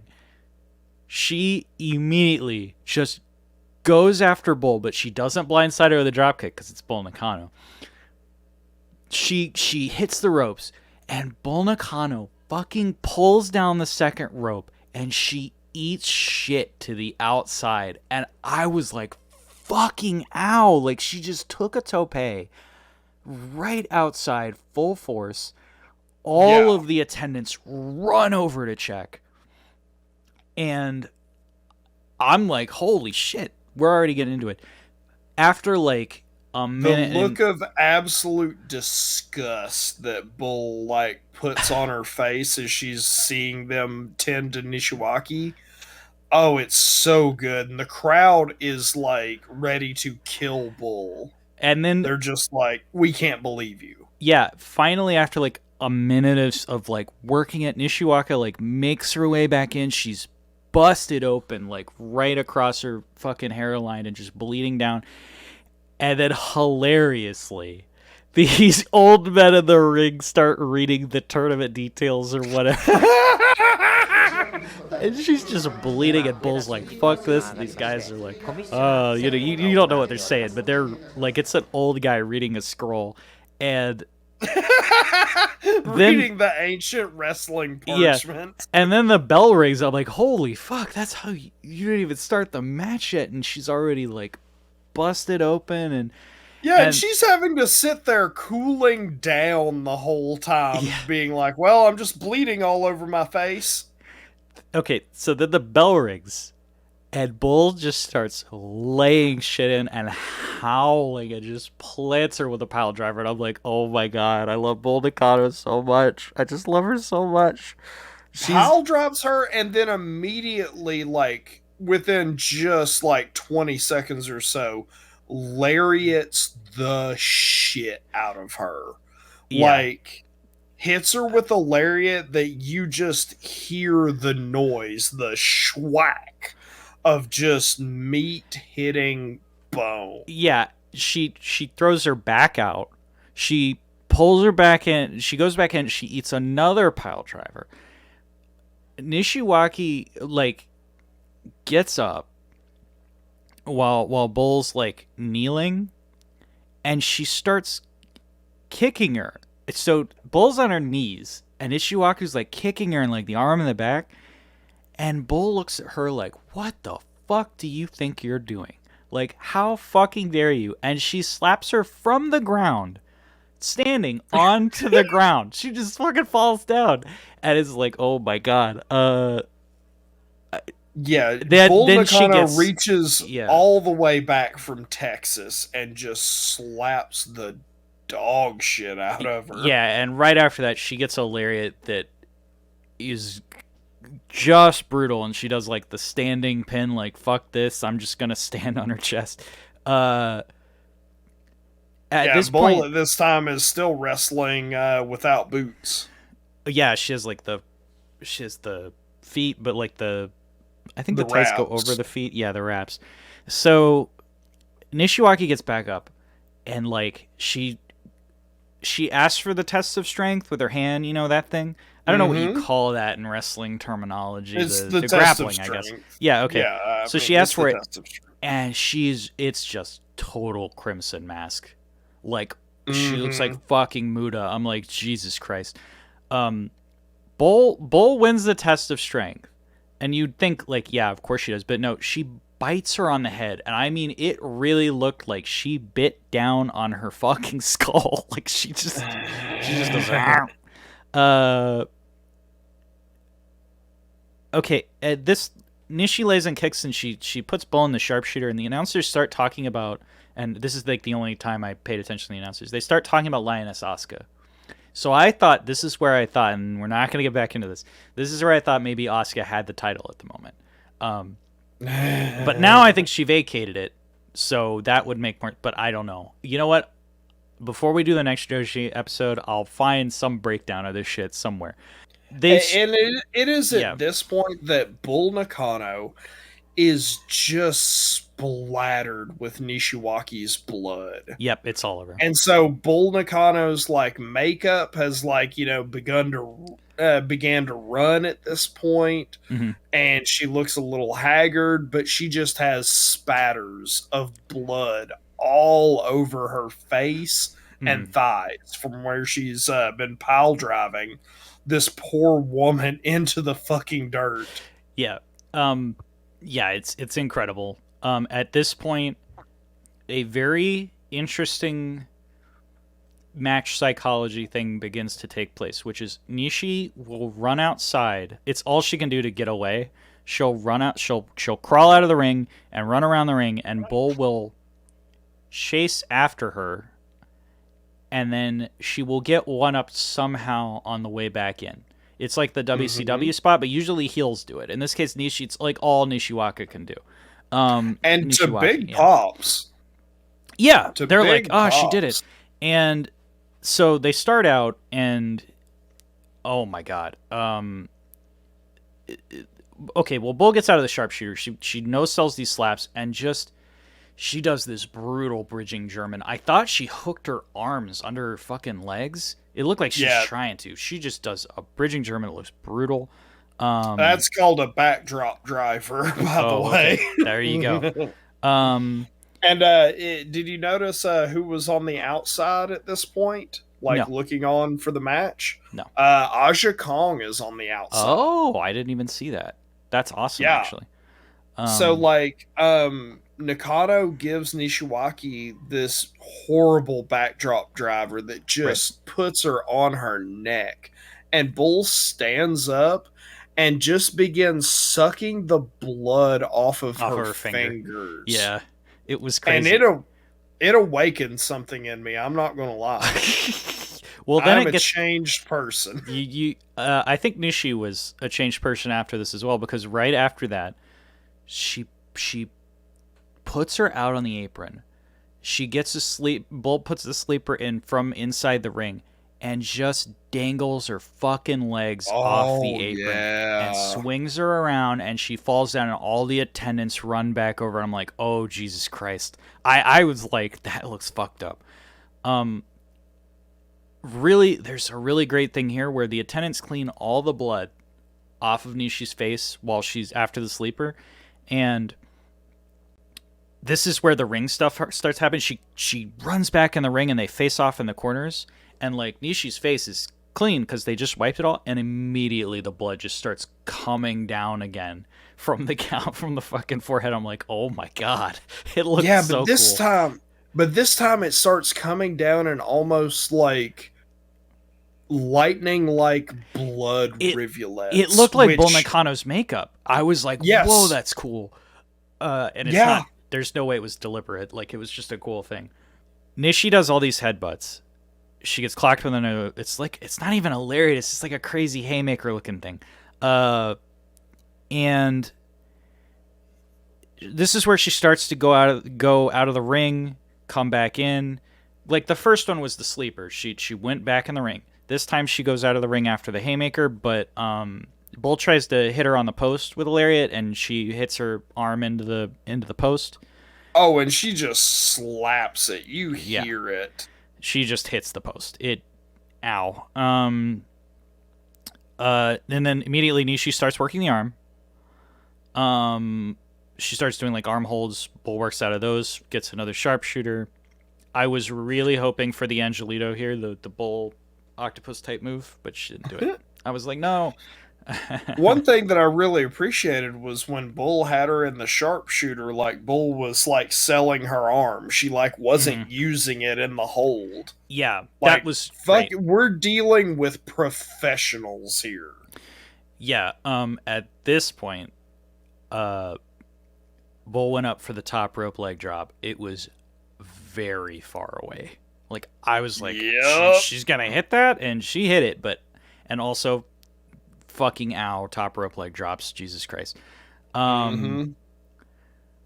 Gorgeous top rope drop kick from Nishi. Then she does a power bomb on Bull Nakano. somehow she power bombs her, and I was just like blown away. I was like, she's fucking strong. I have no idea. I did not see it coming. I was like, wow, she fucking hit a power bomb on Bull Nakano. Okay.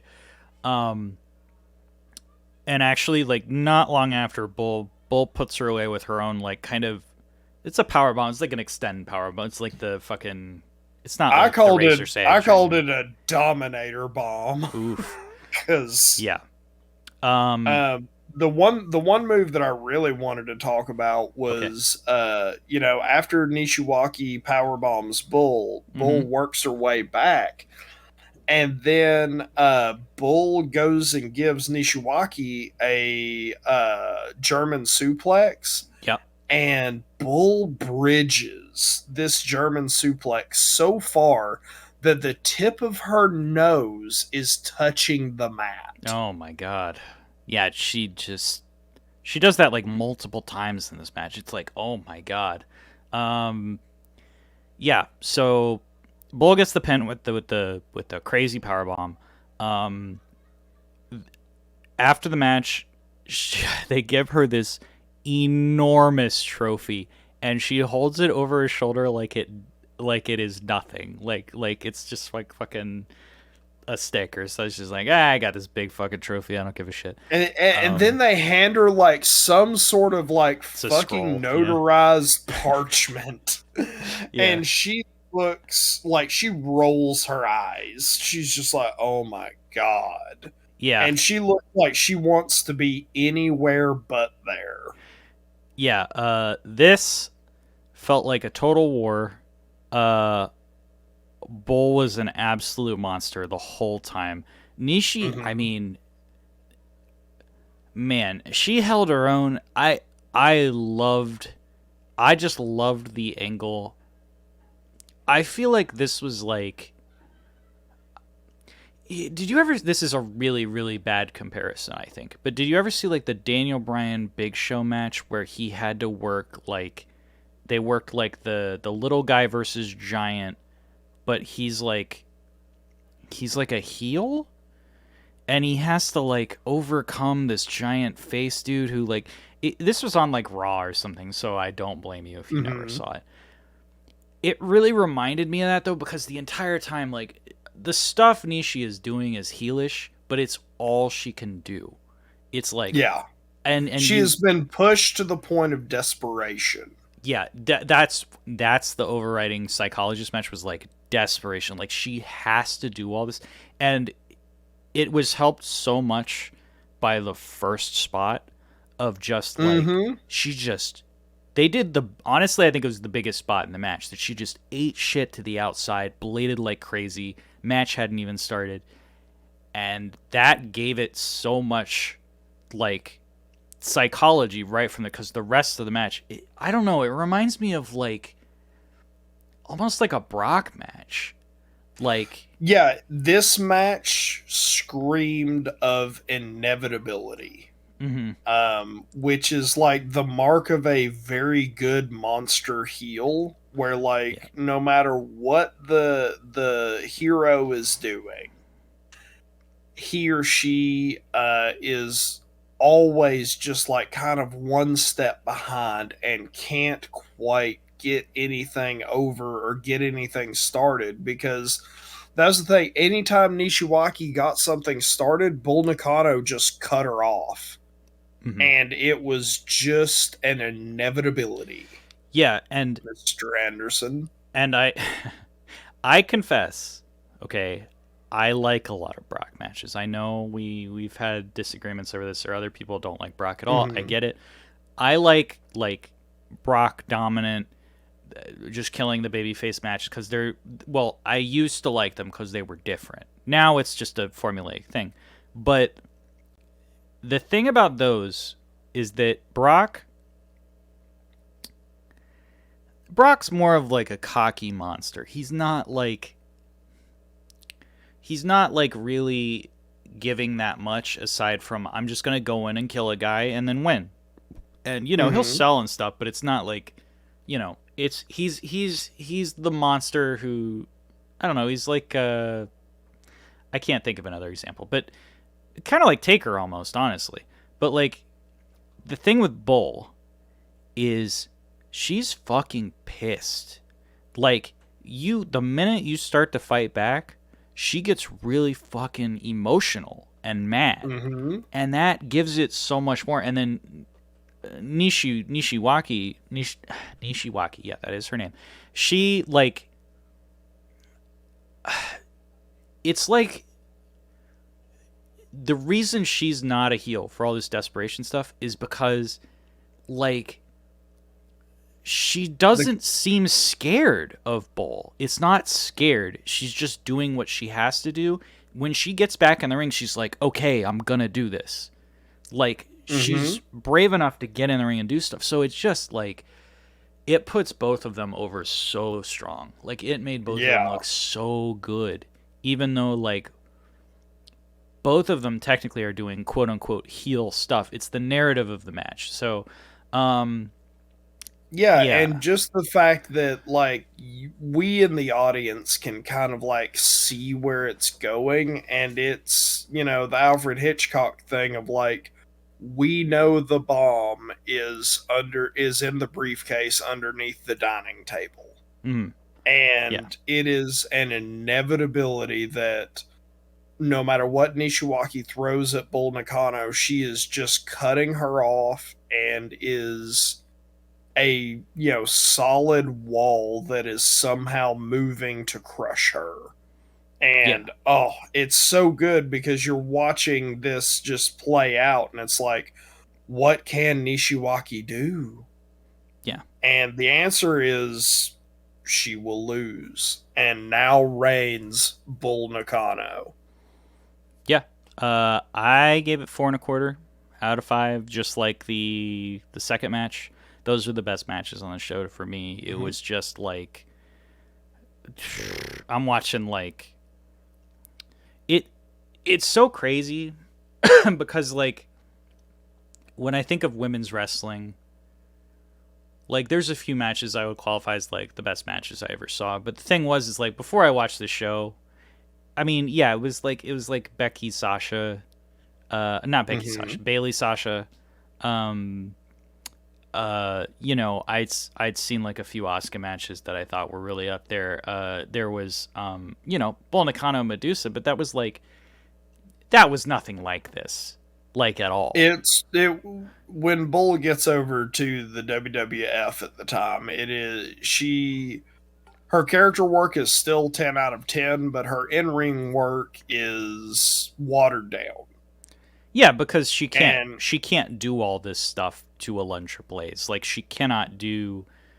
I think that Medusa would absolutely have been up for it. I think, and there's evidence to back this up, that like when people saw that Bull Nakano was coming in, I think that there was a big sit down of like, you know, we work a different style. It's a lot softer over here, because they knew, because the top guys around in that time, you know, Hogan and everything, they knew that Bull Nakano would outwork them, and they did not want to be outworked by a woman because they're lazy, egotistical pieces of shit. Well, even outside of that, I mean, that's perfectly possible. Even outside of that, like, Alundra Blaze is a champion in a pretty thin women's division, so you don't want her to get injured because it's just like, what the fuck do we do then? The title's just pretty much null anyway. And I mean, Bull worked in WCW too as well, and that was great. But like, that stuff is not on this level for obvious reasons. Like, this is like, and the fact that like, and the second match too, with which apparently I need to watch a lot more Manami Toyota stuff. But we are.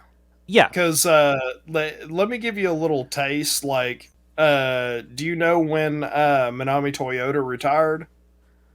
I had it up here. It was like 2000. Where did I have it? It's 2017. 2017. Okay. Yeah. Okay. There's one match that I saw back in the day Mm-hmm. 2005, 2006 ish, maybe. Mm-hmm. It is, who we know as Antonio Cesaro, Mm-hmm. who's, Claudio Yeah, Castagnoli, Claudio Castagnoli. Yeah. with Sarah Del Rey, Ooh. in a tag team against, I forget who was teaming with her, but Manami Toyota. Oh wow. Okay. So Claudio Castagnoli and Sarah Del Rey versus Manami Toyota. Yeah. Um, that's crazy. I mean, I think like this show though, because like, I'm one of Serena Deeb's biggest fans as well. Like Mm-hmm. she's one of my favorite wrestlers, and seeing like her and Rosa go at it, Rosa and Britt. I mean, those are up there. But like, this was like, because we haven't really watched the the AJPW men's exclusive stuff yet, which I'm sure will be absolutely incredible. But the thing is like, I mean, I know those guys have like crazy matches, but I don't know if they have this kind of work rate. Like, this feels like, I feel like weirdly this Joshi work laid the groundwork for stuff that smaller guys do now and they did in WCW and very later on in WWF. Like watching this kind of work rate and the it just feels like different in an amazing way that you only get with this stuff. Mm-hmm. Like, and so this basically, for me, it was like, oh, Joshi's fucking incredible. Like, and you really don't get this kind of stuff anywhere else but Joshi. It's very exclusive to this. So like, yeah, Mm-hmm. I mean, this pretty much won me over. I mean, I'm So, not gonna turn it into the Joshi show because we need to watch this men's stuff too. But honestly, it was almost like, man, I I think it's could in just every watch other. Joshi. Yeah, I agree. I think we should do an every other, and the next episode should be episode 38. Well, the one after this, but yes, we go in order. Yeah. Yeah, Well, yeah. This is 37, in the All yeah, Japan Women's Classics volume. And so, yeah, we should do episode 38. yeah. I Um, agree. But so, yeah, man, yeah, my Ralphus rating for this one, because of the psychology and the character work and selling the inevitability of Bull Nakano without like making Nishiwaki look bad at all. Like, I think she came out looking better. mm-hmm. This is one of those where both people come out better on the other end, which is what AEW has been doing for a good while now, which I really appreciate. This is 5 stars for me. I loved it. Okay.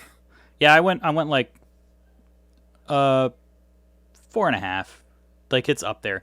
But like the thing that gets me about this show is I feel like, because it was so good, and I feel like it's only scratching the surface of Joshi stuff from Yeah. this. But like, it's going to get so much better, which to me is like, I can't even really process that. It's like, Yeah, it's like Christmas. yeah, it's like if it's like when we had All Out, Mm-hmm. did 2021 for those listening many years later. But we watched All Out, and it was like, oh, fucking Suzuki showed up, Ruby Soho showed up, Brian Danielson showed up, Adam Cole showed up, fucking CM Punk had a match. Everything was one of the greatest tag team matches that ever happened in history on the same show. How does shit get better than this? And the answer is like, all those guys work on TV and you get to watch it every week. It's just like, that's just literally, I thought that when I saw it. I'm like, this was one of the greatest shows of all time, but it's just like the beginning of this shit. Yeah, Like, because it the just thing goes is, up. for me, I am so used to getting something from WWE that I can like latch on to. Right. and be like, really happy with, and then just watch it slowly turn to ashes in my mouth. Yeah. Like I was super big on Kevin Owens, and Oof. like he's had high profile stuff, but after a little bit, they've just kind of thrown him to the side. And so it's like, okay, well, Sammy's still here. I love Sammy, and Sammy just kind of gets thrown to the side. And then Sammy starts doing, the fucking Fidel Castro gimmick, and it rules, and it whips, and then they just kind of throw him to the side. Go ahead. And it's just like, for those asking, yes, Fidel Castro is the greatest professional wrestler of all time. No, I was going to say, for those listening in 2022, 2023, yes, we know Sammy and Kevin are in AEW now. We know, but this was back. Go on. Yeah, this is the dark times. But yeah, I'm used to the WWE hurting me. And so after All Out, I was actually like very nervous, because I was like, same. What are they going to do to hurt me now? And the thing is, and also like there was the anxiety of like, well, how are they going to keep this up? And the answer is they just keep giving us things that we like. Who would have figured that in the television show that we watch and we love, they would write it or at least do things in a way that make us like what is happening. Yeah, and the other thing is All Out happened. We're talking about All Out here a lot, but that's fine. All Out happened at a time like after we'd been beaten down for a straight year. Even they were beaten down. Like COVID sucked for everybody, so it was just like, are we allowed to do this anymore? It was such a change, like a shift. And this Joshi thing is like, watching the show, it was so good, but like I said, like I already know, like Manami Toyota was on this show, and we weren't even sure it was her, which means like the fact that later on, you get definitively her and Bull and all these other people. Like, I hadn't even heard of 80% of the women on this roster, and they were fucking awesome. Which means like the ones I will have heard about are gonna be like, it's just gonna pop off in a way that's like, I almost feel bad giving it like a 4.5, because it's like that I am not gonna do the Dave Meltzer thing. Like, well, this show was 7 stars. Like, fuck off, Dave. Like, yeah. But I may have to rescale things, because they're just gonna get so good. Like, I think, the way I do it, like, I think that this match is required viewing, which is why I gave it 5 stars. I think if you are a fan of wrestling, and that's kind of like where my scale of 5 stars goes, this is required viewing. Sure. That's how I do it whenever I say, 5 stars. This means, like, if I have 5 stars, you must watch this match. That is my commandment, and you will do it. I get the feeling you're gonna have a lot of 5-star ratings on this show. A lot. But that's good. I am okay with that. Oh, yeah. More good things happening to me. I love it. Totally. So, that's all for this one. Next time, we're gonna watch some AJPW. Do we want to start around the same time frame? Yes, I would like to, because the Wrestling Summit was 1990, so if we start in the year 1990, year of our Lord, I think we are doing great. And I like the idea of, a men's show, a woman's show. A men's show, a woman's show. I agree. I like that. I don't know if there's anything chronologically consistent, like for the women's classics, but I hope there is for the men's. There is, but it depends on what I can get. The thing with AJPW is it seems like the shows are cut up a little bit more, and so getting full matches is kind of difficult at times. The other thing is the quality isn't the same. Like, I will be honest, this AJW PW the quality was excellent. This was a very Yeah, good because looking this show. was ripped directly off of the Masters. Well, this was a I've DVD. But yes, that's the thing. We I watched found this the out. authentic. This, Yeah, yeah, this was ripped off of the Masters, and a lot of the AJPW stuff just got lost to time and redubbed over, remade over. So the women's stuff, they just kind of threw it through the master tapes like in a vault and just kind of let it sit there. And surprisingly enough, we have a big, vault that is Huge just library. like kind of untouched. The AJPW stuff, like,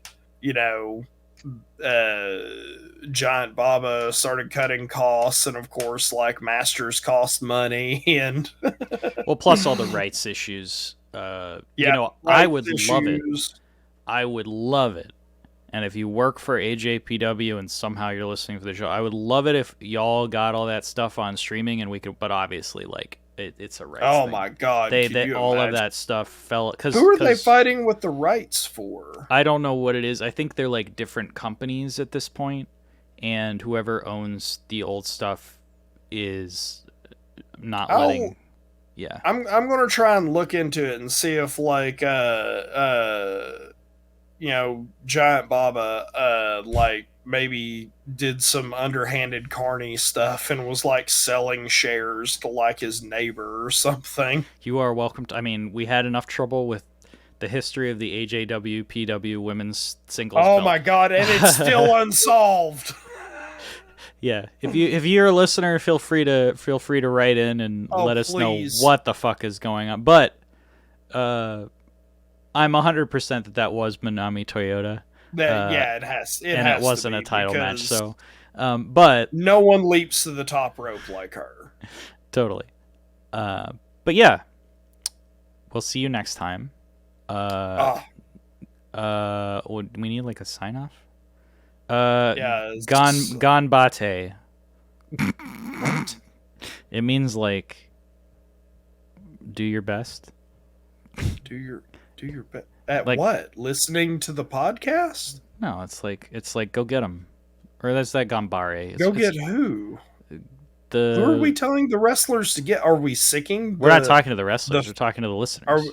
Are we sicking the listeners on like a wrestler? Are we going to name a wrestler for our fans to go? Ooh, okay. Jeez, who do I name? Marty Skrull. Go get him. Ganbate. Oh, yeah. No, yes, absolutely. Go get that fucker. Jesus Christ. You see Marty Skrull? Until next time, the enemies list for this week is Marty Skrull. Ganbate. Marty Skrull. And whenever you see Marty Skrull, I want you to Wild Pegasus. Yeah. And whenever you get to his house, I want you to Wild Pegasus. Wild Pegasus. I'm Anthony. I'll see you later. Bye. Okay. I'm stopping the recording.